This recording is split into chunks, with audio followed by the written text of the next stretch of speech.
မင်္ဂလာပါရှင်ဒီနေ့အတူတူလေးလာဆန်းစစ်ကြည့်ကြမယ့်အကြောင်းအရာကတော့လေကျောင်းသားဘဝမှာတော်တော်များများရင်ဆိုင်ကြုံတွေ့နေရနိုင်တဲ့စိတ်ဖိစီးမှုတွေအကြောင်းမှာ Grade 12ကျောင်းသူတွေမချူးဆန်နေစောရေးသားထားတဲ့ The Causes of Student Stress ဆိုတဲ့ essay တစ်ပုဒ်ကိုအခြေခံပြီးဆွေးနွေးသွားကြမယ်ဟုတ်ကဲ့ဒီ essay ကလေသူ့ရဲ့အရေးအသားဖွဲ့စည်းပုံကိုဆရာမိုးဟင်းကျော်ရဲ့ DDE method building strong essays စာအုပ်ထဲက DDE နည်းလမ်းနဲ့ချိဆက်ပြီးလေ့လာလို့ကောင်းနေတာမျိုးပါအော် DDE method ဆိုတာနော် Detail Explanation Example အဲ့ဒါလားဟုတ်ပါတယ်အဲ့ဒီထုံးချက်ပေါ့ Detail အသေးစိတ် Explanation ရှင်းလင်းချက်နဲ့ Example ဥပမာဆိုတော့ဒီနည်းလမ်းကိုသုံးပြီးတော့ essay ကတင်ပြထားတဲ့ကျောင်းသားစိတ်ဖိစီးမှုရဲ့အကြောင်းရင်းတွေအကျိုးသက်ရောက်မှုတွေကိုပို့ပြီးတော့နည်းနည်းရှိုင်းနားလည်အောင်စူးစမ်းကြည့်ကြတာပေါ့ဟုတ်ပါပြီဆိုတော့ဒီ essay တွေကအချက်လက်တွေကိုခွဲခြမ်းစိတ်ဖြာရင်းနဲ့ကျောင်းသားတွေကြုံရတဲ့စိတ်ဖြည့်ဆည်းမှုရဲ့အဓိကအကြောင်းတရားတွေကဘာတွေဖြစ်မလဲဘယ်လောက်ထိပြင်းထန်နိုင်သလဲဆိုတာမျိုးလေးဆွေးနွေးကြမယ်ပေါ့နော်ဟုတ်ကဲ့ပြီးတော့စာရေးသူကသူအချက်တွေကိုဘယ်လိုတိဆောက်ထားသလဲအဲ့ဒီနီလန်ကတော့ဒီအချက်တွေကိုဘယ်လိုပို့ပြီးအကောင်းသွားစေလဲဆိုတာကိုလည်းကြည့်ကြမှာပါကဲဒါဆို essay ရဲ့နိဒနာပိုင်းကနေစလိုက်ကြရအောင်လားရပါတယ်နိဒန်ရဲ့အဖွင့်hook ဘောလေသူကစာဖတ်သူကိုတန်းပြီးတော့အတွေ့ဝင်စေတဲ့မိခွန်းတစ်ခုနဲ့စထားတာအင်္ဂလိပ်လိုက In a world full of people who value academic achievements above all, have you ever wondered if it is possible for a student to strive in his academic journey effectively in an environment dominated by the fear of failure? No? ဟုတ်ပါတယ်အဓိကကတော့အဲ့ဒီ fear of failure ပေါ့ကြာရှုံးမှာကိုကြောက်တဲ့စိတ်လွှမ်းမိုးနေတဲ့ပတ်ဝန်းကျင်မှာကျောင်းသားတယောက်ကသူ့ရဲ့ပညာရေးခရီးကိုဘယ်လိုထိထိရောက်ရောက်ဆက်လျှောက်နိုင်မလဲဆိုတဲ့မေးခွန်းမျိုးပါဒီ fear of failure ဆိုတဲ့စကားလုံးသုံးလိုက်တာတော်တော်ထိတယ်နော်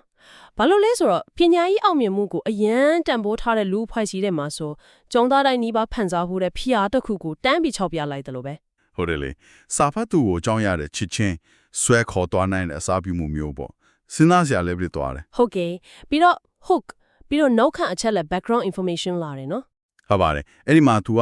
သူ့ရဲ့ကိုယ်တွေ့အထွေအကြုံကိုထည့်ထားတာအင်္ဂလိပ်လိုက Having attended different schools in different locations due to my father's job,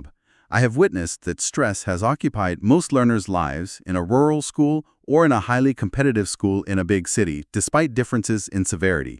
ဆိုတော့သူ့ဖေအလုပ်ကြောင့်ကျောင်းနေမျိုးမျိုးပြောင်းတက်ခဲ့ရတဲ့အတွေ့အကြုံကကျေးလက်ကျောင်းပဲဖြစ်ဖြစ်မြို့ပြကပြိုင်ဆိုင်မှုများတဲ့ကျောင်းပဲဖြစ်ဖြစ်ဘလို့နေရာမှာပဲဖြစ်ဖြစ်ကျောင်းသားတွေစိတ်ဖိစီးမှုနဲ့ကြုံနေရတာကိုတွေ့ခဲ့ရတယ်ဆိုပြီးပြောထားတာပေါ့အဲ့လိုကိုတွေ့အတွေ့အကြုံထဲလိုက်တာကလည်းအစေးကိုပို့ပြီးတော့ယုံကြည်ခြင်းစရာဖြစ်သွားစေတယ်ပို့ပြီး authentic ဖြစ်သွားလေပေါ့စာရေးသူကဒီအကြောင်းအရာကိုလေထဲမှာတိုက်ဆောက်ပြီးပြောနေတာမဟုတ်ပဲတကယ်ထိတွေ့ခံစားမှုတဲ့ဆိုတဲ့ခံစားချက်ကိုပေးတာဟုတ်ကဲ့ပြီးတော့ဒီစိတ်ဖိစီးမှုပြဿနာကတဏှာနဲ့လည်းမဟုတ်ဘူးဘလို့ကြောင်းမျိုးမှာမဆိုအ ਨੇ နဲ့များကြုံနေရတယ်ဆိုပြီးပြဿနာရဲ့ကျေပြတ်မှုကိုပါမိမောင်းထုတ်ခဲ့သွားတယ်ပြီးတော့ညီတိုင်းရဲ့အရေးကြီးဆုံးအပိုင်း thesis statement ပေါ့ဟုတ်ကဲ့ thesis statement က to address this issue echoing the experience of many students student stress is the dire consequence of certain disturbing factors including heavy workloads exam pressure and challenges in social interactions ဒါကတကယ်အကောင်းတဲ့ thesis statement ပါဘာလို့လဲဆိုတော့သူကစာဖတ်သူကိုဒီ essay မှာဘယ်အချက်သုံးချက်ကိုအဓိကဆွေးနွေးသွားမလဲဆိုတာရှင်းရှင်းလင်းလင်းလမ်းညွှန်ပေးထားတယ်အဲ့ဒါတွေကများပြားလာသောတာဝန်များ heavy workloads နဲ့စာမွေးပွဲဆိုင်ရာဖိအားများ exam pressure နဲ့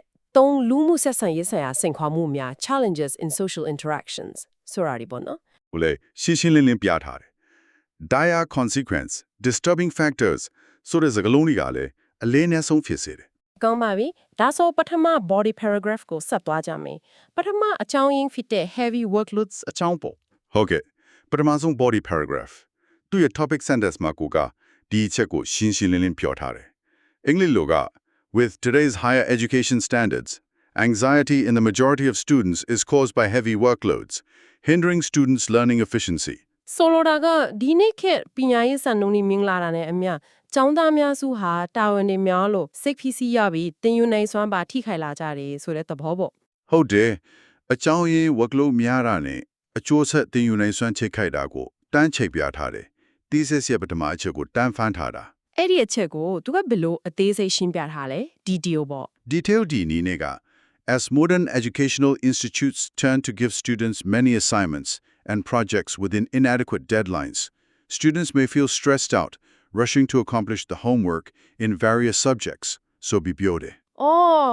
ဆိုတော့ကျောင်းဒီတာ assignments တွေ projects တွေအများကြီးကိုအချိန်ပြည့်ပြည့်မပေးပဲခိုင်းတတ်တာဒါကြောင့်ကျောင်းသားတွေဒါဘာသာရဲ့မျိုးစုံအတွက်အင်စာလေးကိုအလို့အကြီးအပိသက်ရလို့စိတ်ဖိစီးရတယ်ဆိုပြီးရှင်းပြတာကို ဟုတ်ပါတယ်။အဲ့ဒါက detail.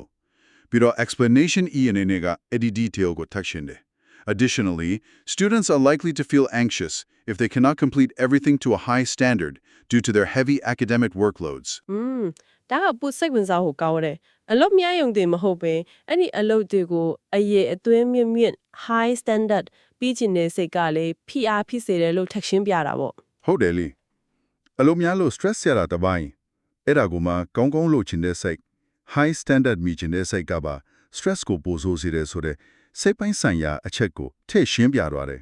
။ဒီမှာဒီ method ရဲ့အားသာချက်ကိုစတွေ့ရပြီ ဟုတ်ကဲ့ပြီးတော့ example E ပါလာတယ်နော်ဥပမာ ဟုတ်ဥပမာ example အနေနဲ့က as an obvious example a student learning at the high school level may struggle with homework to finish in a short period of time and to meet the needs of high academic validations disturbing work-life balance and leading to chronic stress